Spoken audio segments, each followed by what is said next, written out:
My name is Amanda. And I'm Kristin. And we are the Exorcisters. So sit back, relax, and let's get creepy. Welcome to Hype Episode 8. And if you're not familiar, these are bonus episodes in which we talk about a film that has just come out and is still in theaters. Thus, it's being hyped up. Hype episode. So it's a little bonus episode we throw in on Fridays. And in this episode, we are going to be discussing the horror comedy, The Dead Don't Die. Yes, which you looked at me in the theaters and went, if we don't do this movie, I quit. So we had to do it. Okay, this is a 100% biased ass review. I don't know if you know this. This might be something you don't know about me, Kristin. Oh, really? Okay, yeah, so, I'm married to Brad. Yeah, I'm familiar. I was at your wedding, yes. Right. Well, Adam Driver is my side bitch. Oh. And I don't know if you know that or not. But yes, I love everything that he does because he's in it. Even Patterson, which was actually done by this director. Really boring movie. I feel stupid sometimes when I don't like these artsier films because I'm like, am I missing something? And I understood it, but it was like looking into mundane, unhappy life, and I can do that any day I want to. So. Patterson didn't do much for me, but the fact that Adam Driver was in it, I was like, all right, I'm watching it and I'm going to enjoy it. Right. And a lot of people, he's so polarizing as far as physical attraction because some people are like, oh wow, he's great. And then some people are like, that is the weirdest looking dude I have ever seen. But Star Wars gave me the shirtless Kylo Ren scene in episode 8 and I was living for it. I hear Kylo Ren has a six-pack. He do though. He do. For real. For real. So I was really excited to see, but not only Adam Driver, Bill Murray is in this, Tilda Swinton is in this, Danny Glover is in this, Steve Buscemi is in this. I mean, this is a really star-studded cast, especially with Bill Murray being in another zombie movie. I mean, he was so funny in Zombieland, even though he had a smaller little part there. So I was excited to see it, and it looks like a zombie movie that is being made to be a zombie movie just to be a zombie movie. And it, that kind of going into it, but I gotta say, this was the weirdest fucking movie I think I've ever seen. Fucking weird. So weird. But I think I've seen some reviews on this and people are pretty split. They liked it or they really didn't like it. And I liked it. I think I liked it overall. It wasn't an amazing movie, but it was definitely passable. It was entertaining. Middle of the road. Yeah, it was. I didn't feel like I wasted my time. No, I didn't either. And I walked out and I was like, what the fuck did I just watch? But not in a, what the fuck, I'm pissed. And oh, what?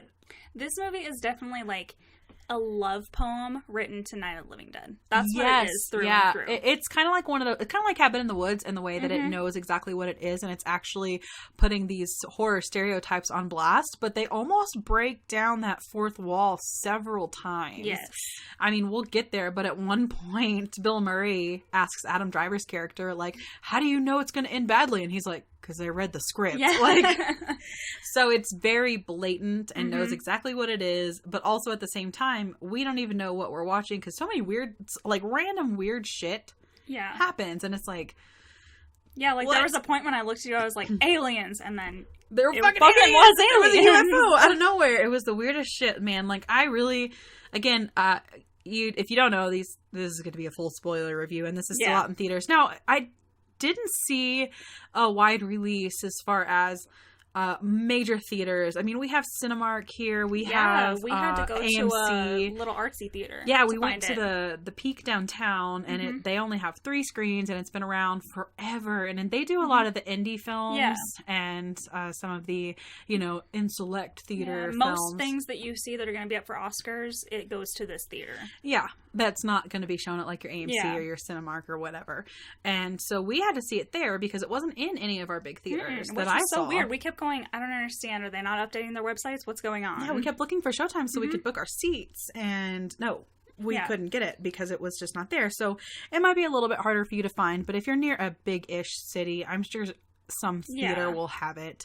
But I would recommend checking it out I would love to hear some opinions on if you loved it or you hated it or you're just confused or you're like, meh. I'm super interested in what the general, critics are one thing. Yeah. But I'm really curious about what the general population is kind of saying about this movie. We're the ones that go see it, not the critics. They see it once and then they're done. We're the ones who love these movies, so. Yeah, and I gotta say, like, of course, I'm gonna be like, anything Adam Driver is in is good, period, end of discussion. But I am also subjective in the fact that, like, Patterson bored me to death. It was. And just because he was in it didn't make it not boring. But his performances have never been bad. No. One of my favorite movies he's in is called What If, and it's actually a romantic comedy with Daniel Radcliffe in it. Oh, such a good movie. Oh my god. And so he's done a lot of film. Black Klansman, he did such a good job. That was an amazing freaking movie. Yeah, and so his performance is good in all these movies, and in this one as well, but I think this one... He was the best part. Like, you waited for him to come back on screen. Exactly. Him and Bill Murray, when they weren't on screen... Yeah. I was like, let's get back to them because they're funny. Oh my god, the humor was so dry. It's and I love dry humor. So, oh my god, I loved it. Yeah. It was great. It was so... And we had a really good crowd. We did. That was awesome. People were laughing. The humor and enjoying hit it. almost every time they tried. And I know some critics have said that the humor was hit and miss. But really, in our theater, I mean, there was especially like... I don't know if they were two girls and friends or whatever. They were busting a gut the whole fucking time. Yeah. And so all the humor seemed to hit for our crowd, which was fun because it's sometimes especially at these indie theaters too. A lot of the time these are movie lovers and consistent moviegoers like we are. I mean, they're going out of their way and trying to find parking downtown, which took 45 Jesus minutes. Christ. Yeah. A pedestrian hit the hood of my car because I got stopped in a crosswalk by another pedestrian that wasn't supposed to be crossing, and we got into it. It was a whole thing trying to go see this movie, you guys. I almost called you and I was like, fuck it. Right. We'll see it another time. But I only had to circle, like, I don't know, 27 times to get a parking spot, and then I had to walk 3 blocks, and then you had to drive me to my car. Yes. So, but... I mean, it was worth it. I thought it was good. But let's go through it a little bit. I can't take notes during most of these hype episode movies because we're in a new release theater. Especially this one. This one was pretty packed. It was full. And since this is such a small theater and it's not like up to technological like the rest of them are, it was so fucking dark. I literally just picked the first 2 seats I saw that I could see because I didn't know if we were going to be... I literally stopped there holding the popcorn. I was like, I don't know where to go. You and your ass eyes too. Yes, see in the dark. I literally couldn't see. I was like, I can't move. I'm sorry. This theater also... tangent here, but relative to our experience, had a balcony that we couldn't find because I really wanted to sit in the balcony because that's fucking cool. But... I double checked that with my mom and she's like, we totally watched My Big Fat Greek Wedding in that balcony, so there's a way to get to it. We need to figure it out. I love that you saw that movie in that theater. Yes. Okay, so in the beginning of this movie, there is a cop duo, Cliff Robertson and Ronnie Peterson. And Cliff Robertson is Bill Murray's character, and Ronnie Peterson is Adam Driver's character. And there is a character called Hermit Bob that just, like, lives in the woods of this tiny town called Centerville. And they had a complaint from this asshole farmer that nobody likes named Frank Miller that he had, like, stolen and was eating his chickens. And so they're like, Bob... don't eat his chickens. Like, it's they you can tell that they deal with him all the time, and it's just like, Hermit Bob's being weird again, let's go tell him to knock it off. And then while they're doing this, they notice that it's like past 8:00 and it's still really bright outside. So bright. Like 3 or 4 o'clock bright. I guess 4 o'clock if it's not daylight, but let's say in the middle of the afternoon. Even in the summer when it's longer, it's so bright. Yeah. So it cuts to this diner scene, and there, of course, is the waitress, and then there is Farmer Miller, who is the asshole that nobody likes, which is Steve Buscemi's character. Yes, and he's got a hat on that says, it's like the Trump hats, and it says "Make America White Again." And he's sitting next to this character named Hank, who is black. Yes. And so they set this. It's funny, but also this movie is very. If you go into it and you just on the surface look at it, there are a few political messages, but if you look really into it, it's a political piece as well as an ode to Night of the Living Dead, which that's what Night of the Living Dead was. I was about to say, which also was that. So, there are some things about our current culture and things like that that are thrown in here, but they're twisted to be kind of funny and also like in this zombie situation. And Hank is at this diner with this asshole farmer, and they're listening to this radio report about polar fracking. So here comes in another political point about us fucking up the earth and the consequences that can have. And in this, it does take an environmental point in the fact that it fucks up the environment to the point where dead people are being reanimated. Yes. But the waitress's name is Fern, and they're also like, why isn't it dark outside? Like, they're just kind of freaked out. It's like the beginning of really any zombie movie. People are starting to figure out things are amiss. Like, right. So you're getting that same setup there. Now, one thing that, if you've listened to us for a while, you know that we listen to a lot of Chris Stuckman's reviews on YouTube, because while he is a film buff and also trying to be, and has made some films, and he's a little more analytical than we are, he tends to have one of those opinions that he's still a viewer. You know, he's still just a moviegoer. He's not super arrogant in his opinions. He'll comment on shots a couple times, but yeah. And just watching movies a lot. I mean, I'm starting to do some of that stuff too. Mm-hmm, exactly. So, but he mentions, you know, there's this group of kids at this juvenile detention center, and it really doesn't have anything to do with the movie, and it could have been left out. And that's what we're getting to here. Is there is a group of kids at the Centerville Juvenile Detention Center, and one of the kids' name is Geronimo. He's the boy, and then he's friends with Olivia and Stella, and they're watching this news report on TV. Yeah. And of course, they're starting to get a little freaked out.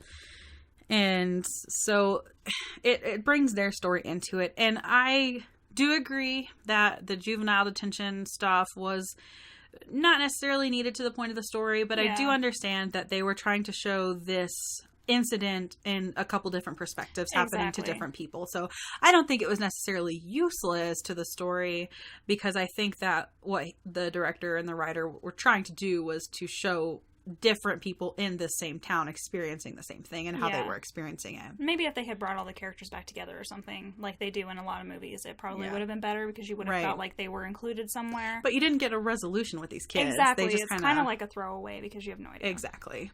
So I kind of see where they were going, but we didn't get any resolution with the kids. But by the end of the movie, you're kind of like, don't really care about them anyways. But we do have these kids here.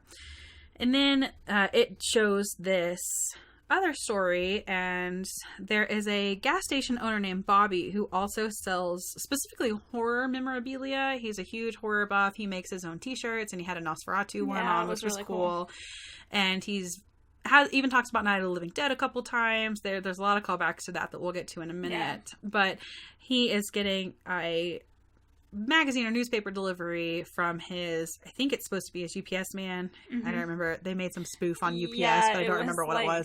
It was like Woo PS or something. Yeah, it Woo had PS, a W in it. Yeah, it was like somewhere. Woo PS, yeah. And he gets these rare magazines. And it's almost like Bobby has a crush on his delivery man. Mm-hmm.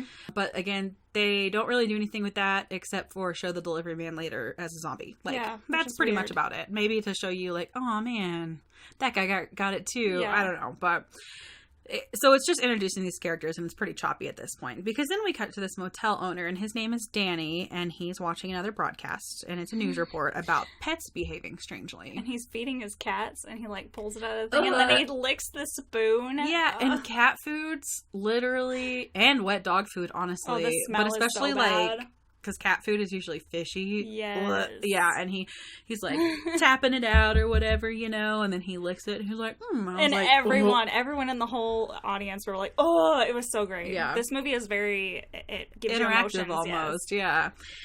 And so you're hearing that, you know, animals are behaving strangely. The asshole Farmer Miller, that's not his name, but Farmer Miller's Steve Buscemi's farm animals have disappeared. He's like, where the fuck are my cows? So good. And Steve Buscemi is always funny. Oh, he is, I think my first Steve Buscemi introduction was in Adam Sandler's, really in everything Adam Sandler does, but I specifically remember Crazy Eyes and Mr. Deeds. Oh, yeah. You know, he's all cockeyed. But his role is funny, even though he plays an asshole, but there's like, of course, a reason. But first thing I ever saw him in, off track, was Ghost World, and he was not funny in that. So I don't know, I have a really hard time with Steve I haven't Buscemi. seen that. Yeah, he is supposed to be like this serious role in that one, so I don't know. Like, he did a good job, but now it makes me look at him differently, like, is he supposed to be funny or serious? And everything I've seen him in, he's always been, like, in Adam Sandler movies being, like, a weird... Oh, yeah, he's always hilarious. Yeah. So, he's funny in this movie, too. And he's like, where the fuck are my cows? His chickens are gone. Yeah. His dog takes off. It's great. He's like, you idiot. And his dog's running. If I heard a report that pets across the board were acting weird and animals were disappearing like livestock, I would be like, oh, fuck, we are fucked. The animals know so much more than we do. They feel things that we don't feel. They see things we don't see, especially when it comes to the environment and the earth and storms. And like, for example, Katie and Sierra are living with us right now, and their dog is a Chiweenie, and his name is Bulbasaur.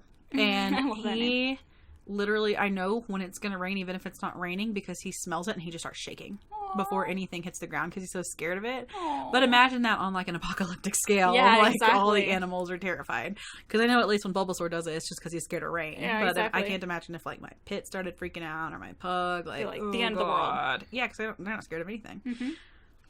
Except for demons. So, a character that you haven't really been introduced to yet. In this little town, there are 3 cops. Adam Driver's character, Bill Murray's character, so the 2, Cliff and Ronnie. And then there's a female named Mindy Morrison. And she is not super helpful in this movie, but she's probably the more realistic character. Like, that's how you would probably react. All this dry humor is not real. But she's scared and cries and screams. Right. And Exactly. And then the 3 of them discuss what's going on in the town, and Ronnie and Mindy leave Cliff. And they have this, at the police station, they have this corpse in one, they have like 2 cells in this jail. And it's like a holding tank, essentially. And they have this woman that they all know. This is a like tiny, tiny town. I think when they drove by it, said the population was like 700 something. It's super small. And they have this woman who was known for drinking too much. Drunk. Yeah, and she died. And she's just like the mortician or medical examiner, whatever, can't come to get her. And so they just have to keep her with the sheet over her laying on this bench in one of these cells. And so since there's only 3 of them, they have to take turns on like night shift, because if somebody calls 911, they're it. Exactly. You know, so Ronnie and Mindy leave Cliff alone with the corpse of the, like you said, town drunk, and her name is Mallory. And then cut back to the diner, which is Hank, Fern, the waitress, and then one of the diner has an overnight like janitor, and her name is Lily. And they are talking about Mallory, the dead town drunk, at the diner. And then Frank leaves, and Lily tells Fern about Zelda Winston, the odd new undertaker, which is how this describes her, at the Ever After funeral home, which is kind of a... Ever After, you think of like happy endings, not like death. But with the weirdness of this undertaker, she probably does think death is a happily ever after. So this diner scene just kind of gets us to know the characters and their emotional connections and their friendships and that kind of thing. That's what that's there for. Right. And then Zelda, again, is the undertaker. This is Tilda Swinton's character, to give you like an aesthetic idea of what she looks like, because it's kind of, I wouldn't say it's important, but if you can picture like kind of how odd she can look. Very pale, very bright blonde hair. Yeah. Where you can't almost see. white. Yeah. And she has this room right next to where she keep her dead bodies. And she's got a big statue of Buddha, and she has all these samurai swords, and she's like praying to Buddha, and you just see that she's like into this, like, you know, Tai Chi, if you want to say, like these Asian martial arts, and fucking shit up with swords. Yeah, exactly. And she prays to Buddha. They're like trying to make Michonne from Walking Dead. Right. Exactly. Except creepier. Yeah. Yeah. And then it cuts to 2 zombies. So this is you get your first zombie outbreak. Their hands literally shoot up out of the ground. And like the cover. Yes. And 2 zombies reanimate when night finally does fall. So it finally gets dark, and these zombies just pop out of the ground. And they wander to the diner because in this movie it's interesting because the dead, when they reanimate, gravitate towards things they did when they were alive. And these 2 want coffee. Which is just like Dawn of the Dead. Yes. So they're going to the diner, of course. And then, of course, Fern, the waitress, and Lily, the janitor, are still inside the diner. And The gore in this, there's not a ton of it, but it's pretty good. Yeah. I was like, ooh, like it wasn't to where I couldn't watch it, but I was like, ew. Yeah. Like zombie movies, what they do for me as far as like getting into that horror mode is I can't imagine somebody's teeth sinking into your skin to the point of ripping it off and getting into your insides and your intestines. That's some intense force and some intense pain. And Lily doesn't die quickly. You hear her screaming even after the zombies are done with her. So they basically ripped her open. We're pulling out her insides before she has gone into shock and died. Yeah. So it's so weird because like you want to laugh at things in this movie, but then you're like, oh, that's still fucking brutal.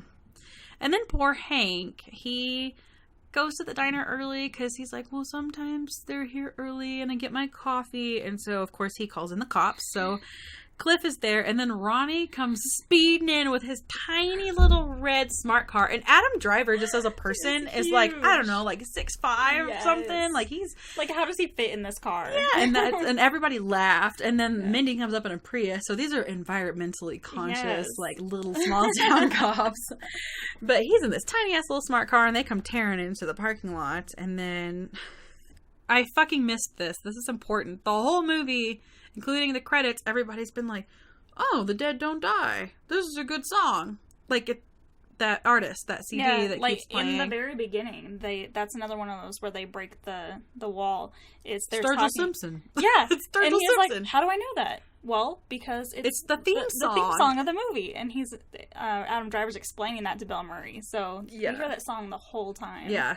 And it's interesting how they place it, because it's almost like accidental, but completely... But anyways. It's actually a really good song. Yeah. And Hank says to Cliff something like, could it have been an animal? Or a pack of animals. And then each person goes in to view the bodies, comes out and says the same thing. And they do it like a bunch of times. It's so funny. It is so funny. And then even a reporter later on does the same thing. Yeah. Like, it's just like this theme that happened to these people. And everyone that sees it is like, an animal. A pack of animals? Yeah. It's so fucking funny. Rosie Perez is the reporter. And even back with the guy and his cats, it was so funny because it cuts away to explain something gross. And then she's back on, ew, that's so nasty. And then she realized she's back on air. It's so funny. Was she right, though? She was right. So they're all like, they looked at the bodies and, you know, whatever. And then Ronnie's like, I think it's zombies. This movie knows exactly what it is. And it's not like, oh God, what's happening? No. Da, da, da. They're like, Adam Driver's character's like, zombies. I'm thinking zombies, which is in the trailer. And it's funny. Like, this movie made me feel so weird. I was like, didn't know like how I should be feeling because the humor is so dry. But then when you laugh, it's like in my opinion, was like well-timed humor. And I think that a lot of people that like that dry humor will really get a kick out of this movie. Okay, so we cut to Selena Gomez's character and her two friends. So her name is Zoe and her friends are Jack and Zach. Jack and Zach. I'm going to mess that up. I'm going to be like, Jacques? The whole time. So, yeah, they're just traveling and they're coming through Centerville and they stop at Bobby's gas station. And then Selena Gomez's character, Zoe, buys Sturgill Simpson's The Dead Don't Die CD from Bobby. And then they get some snacks and they check into Danny, who was eating the cat food, the motel. Bobby even commented the car they're driving is very Night of the Living Dead. It's the car from Night of the Living Dead. Yeah. Well, obviously not the one, but it's the same make, model, color. And it's a beautiful car, too. Yes. Yeah. So that car, and then somebody even mentions it when they get to the motel. Yes. Cliff and Ronnie show up to the hotel, too. They're like, nice car. Yeah. All along. And so they meet them when they're there. So Zoe, Jack, and Zach meet both the male officers at the motel. And Danny mentions that his cats are missing. So then it cuts back to the kids in the juvenile detention center. Olivia, Stella, and Geronimo are also discussing the diner murders. And Geronimo suggests it's an impending zombie apocalypse. He's like, it's zombies. And also, Ronnie actually warned the kids, Selena Gomez and her friends. They're like, weird shit's going on, lock your doors. Yeah. And they do. They do. Yeah. I was so proud of them. Yeah. It's pointless, but I'm so proud of them. Yeah. So then Cliff and Ronnie they're like investigating, and Cliff is like, it's not fucking zombies. Like at first. You know, he's like, he's Ronnie, like, that's ridiculous. Just shut up. Yeah. But then they're, like, going to the cemetery, and they see open graves. And they're like, I think Cliff falls in one. Yeah. Which, how did he not see it? He's walking, like, straight towards it. You don't see that from far away. And Hermit Bob is spying on these situations. Oh, the whole time he's watching from the woods. And he's separately thinking that there are zombies. This guy's pretty in tune. He's seen, like, the ant colonies freaking out. And, like, he's really in tune with the wilderness. And so he's seeing these different species all having meltdowns, essentially. And Ronnie gives Cliff guidance on how to kill zombies. The head. You know. And then Bobby and Hank have a similar conversation, and because Hank owns a hardware store, so Bobby, that's where he's going. He's going first. They're going to lock up that hardware store because he has guns and ammo and saws and hammers and knives and screwdrivers and a lot of things that can go, like, into the head and do some damage there. And then there are more zombies rising from the dead, and Danny, the motel owner, is attacked, and he turns into a zombie. And then poor Zoe, Jack, and Zach lock themselves in their room after they see a news bulletin. So, like you said, they were trying to be smart, and they locked the door. I don't understand why they unlocked the door.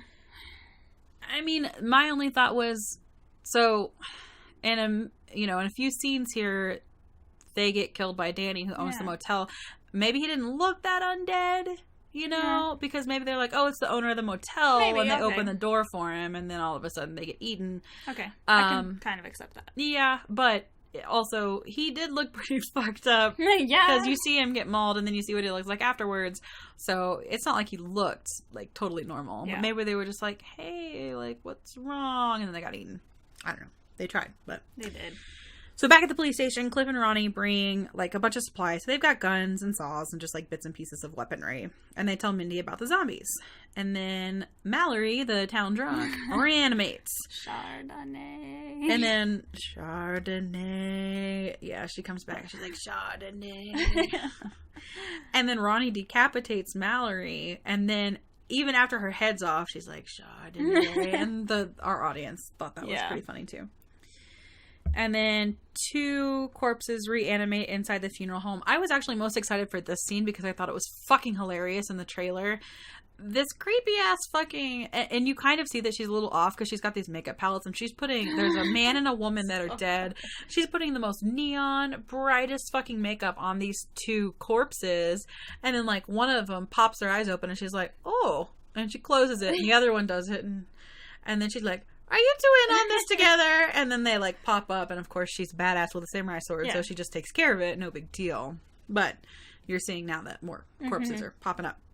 And then Zelda goes over to the police officers. She goes to the station. And so, she's fucking weird. Because when she turns on a dime. Every single time she turns. She doesn't, like, weave or do anything. She's like... turn and then immediately like a sharp turn, another sharp turn, another sharp turn. She just doesn't walk right, but she's also this creepy Undertaker, so she's just weird. Whatever, I can accept that. But and then I was like, bet at this part she asked Mindy earlier to this, are you a couple with that physically attractive officer? Mindy's like, no, and she's like, just trying to get the town information or something like that. And I was like, I would be with the physically attractive. Like, Adam Driver, you can save me from any situation. Brad wanted to go see this movie, but he had something going on that night. And I was like, I just want you to know that I'm going to be real annoying because I'm just going to want to look at Adam Driver the whole time. I'm going to be real excited about it. And he was like, it's fine. Because you know how, like, couples have lists sometimes? Like, you can totally leave me for this person if that person ever wants you. Adam Driver's on your list. Oh, yeah. He's got the most basic ass list, dude. His is like Mila Kunis. And I'm like, oh, you and everybody else. Yeah. Which is fair. She's really hot. But, anyways. So, Zelda is like, oh, I'll watch the police station while you're gone. And so the cops go out to patrol together. And then she like... Adam Driver leaves his keys with her. Yeah, she's like, may I borrow your small vehicle or something like that. And the Star Wars callback. He had a keychain, a Star Wars keychain on it. And she was like, huh? And he's like, Star Wars. Yeah. And he said something like, good stuff or something like that. It was so good. It was like, good. Which, stupid me, Kylo. I'm not very into Star Wars, so I actually needed them because she says it, and thankfully, because I was like, I assume it's Star Wars, but right. I'm if like, you didn't know the ships and what they looked like, you wouldn't know. Yeah.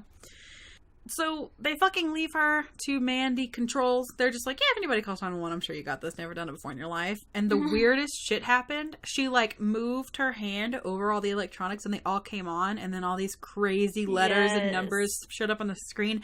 And you turned to me and you were like, alien. And I was like, funny. Fucking alien, dude. I don't know where that comes from. Because that just comes out of fucking nowhere. Well... So Connor actually mentioned this, and I wanted to bring it up. This is even more of a little ode to Night of the Living Dead, because when they were originally planning Night of the Living Dead, they didn't know how they were going to end it. They didn't know what the monster was really going to be. One of the theories was actually going to be aliens. And that the aliens were bringing back the corpses and eating them. Interesting. So what happens is, this is, like, we're jumping ahead because... way ahead. But this is just what we do. Let's just talk about the alien part real quick. Yeah, so she gets Adam Driver's keys from him because she wants to meet them in the cemetery later. And you can see as she's, like, walking around town and she's like, oh, hello, you're lovely. As she's, like, decapitating all these dead people, like, it's not bothering her at all. No. And if she doesn't have to kill them, she's really not. She's kind of, like, going around them and letting them do their thing. She finds them interesting and amusing. Which is weird, but maybe if she's just a badass and she's not concerned about being killed by him, she's just, like, observing the situation. Whatever, she's a weird lady. I don't know. But Adam Driver, the cops all basically end up in a cemetery being overrun by these corpses. And they're inside their car, but these corpses are all around them trying to get into the car. And it's kind of an intense situation. And fucking Tilda Swinton's character Zelda just pulls up and she gets out of the car and this fucking UFO just beams her up. You think she's going to go help? No. She's just like... She's like, it's time for me to come home. Thank you. Pick me up, please. There's shit going on down here. And we were just like, I was like, you are fucking right. Fucking aliens. Everything is aliens. Yes. And it's because we did the fourth kind and we did our haunted happy hour. And I thought we were done with aliens until Alien. No. 8. There's so much aliens. It was fucking... I was like, what the fuck? And that's one of those things where I was like, this is the weirdest shit I've ever fucking seen, dude. But... back to our movie. Yes. Well, actually, that pretty much takes us to the cemetery. The cops were patrolling. That's true. And then they end up in the cemetery. Mindy's in the back seat. You see, like, people dying along the way. Yeah. Like, the hardware people. Yeah, Bobby and Hank die. They forgot about the back door, so they boarded up the front door and they forgot about the back door. Which is unfortunate because Bobby was such a horror movie buff. Kind of like in Cabin in the Woods, the stoner character, if you will, is like... we shouldn't split up. We shouldn't read that fucking book. Like, that's been Bobby this whole time. Yeah. And same thing in Scream, you know. Exactly. He's like, these are the rules. He forgot the back door. Yep.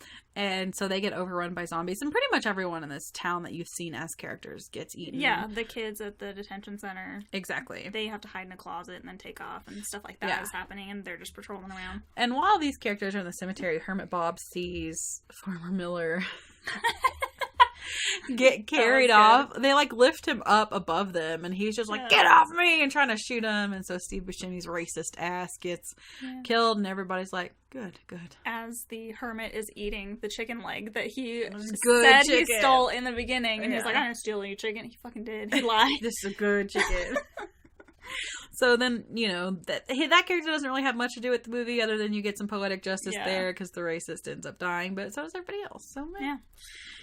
And so that happens, and then again, while they're back in the cemetery, Mindy is in the back freaking the fuck out. This was my favorite fucking part. She sees. So I mean, okay, so you have to think about. Let's say you're in a small town. You've been in a small town for generations. A lot of these corpses coming back, they're your family and friends. Here's my problem with the corpse thing, and this is with all zombie movies. Yeah, you made a comment about this.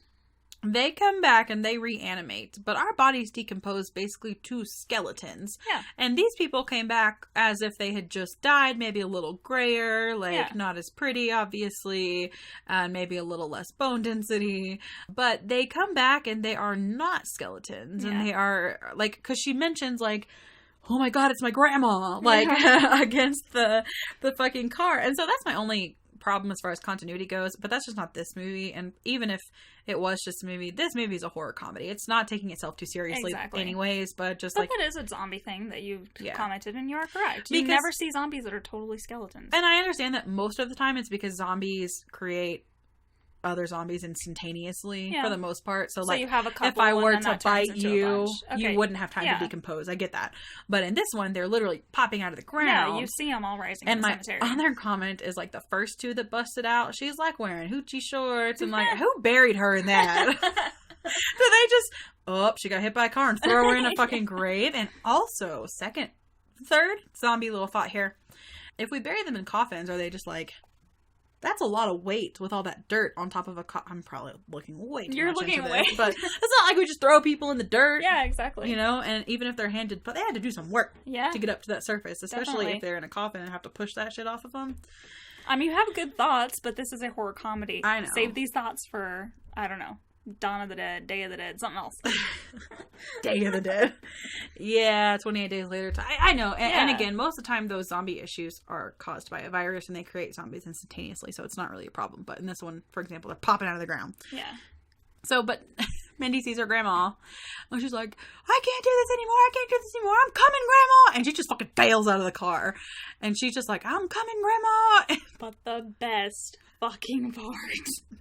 They're eating her outside the fucking car, and it's total silence. Not the boys in the front going, no, don't do that, or come back inside. All you hear is just the click of the locks from Adam Driver. So good. I died. Daddy has a sense of humor. And the whole time in this movie, the whole fucking time, Adam Driver's character, Ronnie, keeps telling Cliff, the same thing. This is going to end badly over and over and over. And Cliff finally gets fed up with it in this car. Yeah. And he's like, why do you keep saying that? How do you know? And he's like, I read the script. And he's like, you read the whole script? I only got our scenes. He gave you the whole script? He's like, yeah. And I read the whole script. And he's like, after everything I've done for him, you don't even know all the things I've done for him. And it's just like this whole fourth wall just comes. It's like these actors are just in this funny situation. Exactly. Like, it's really interesting and funny. Yeah. And then he, like, plays the song again. And but then he's even just the like, alien part comes, and he's like, did you get that part in the script? I didn't get that part of the script.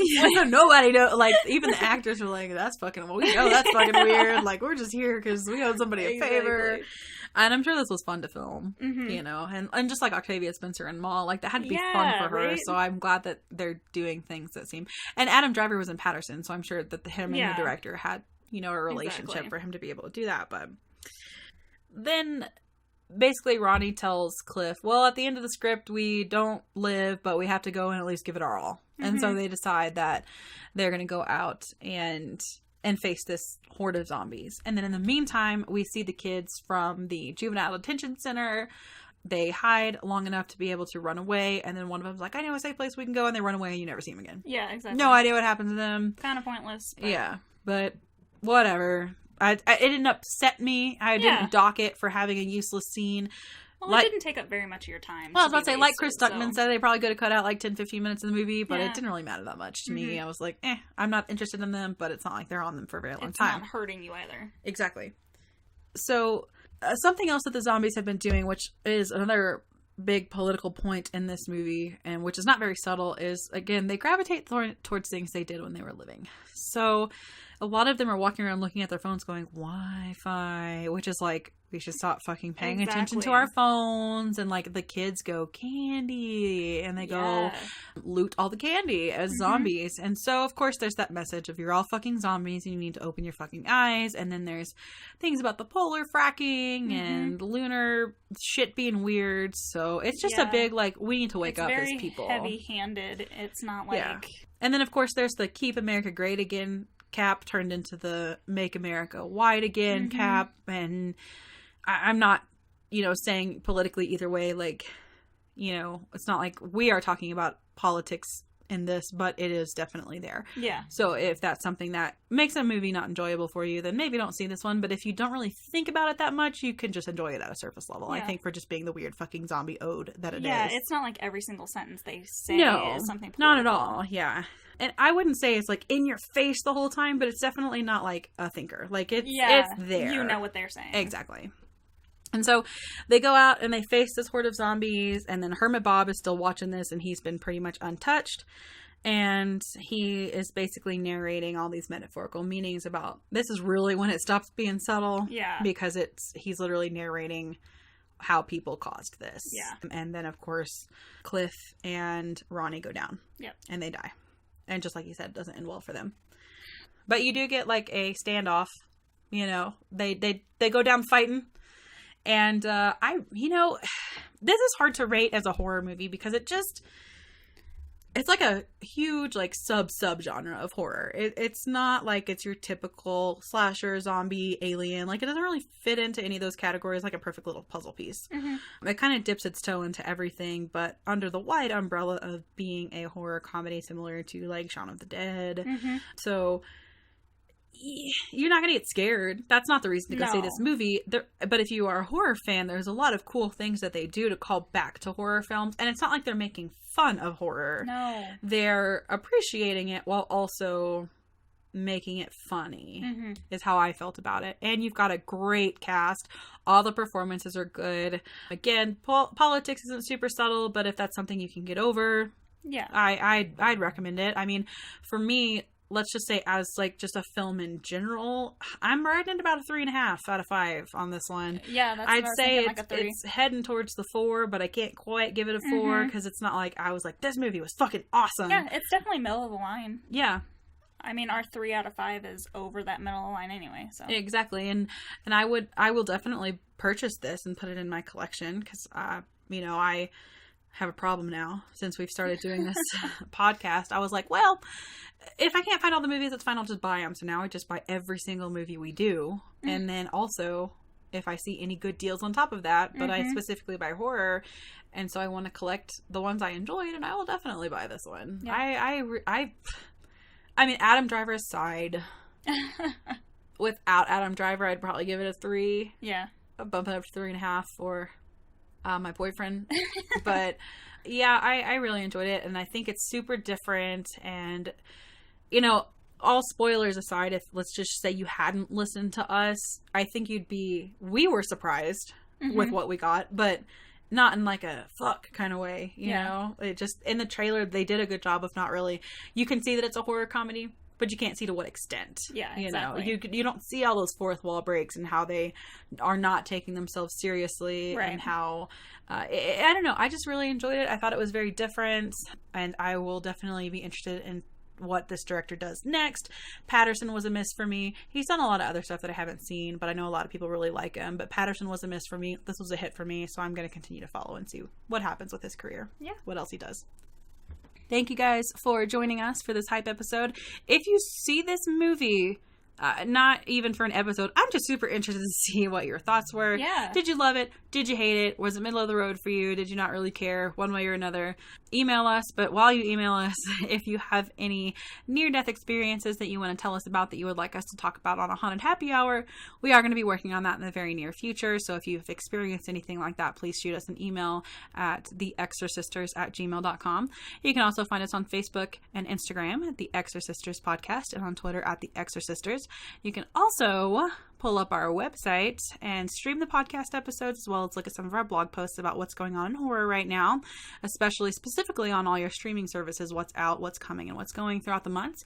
That is exorcisters.com. Super easy to remember, and we hope to engage with you on our socials. And until next time, stay creepy.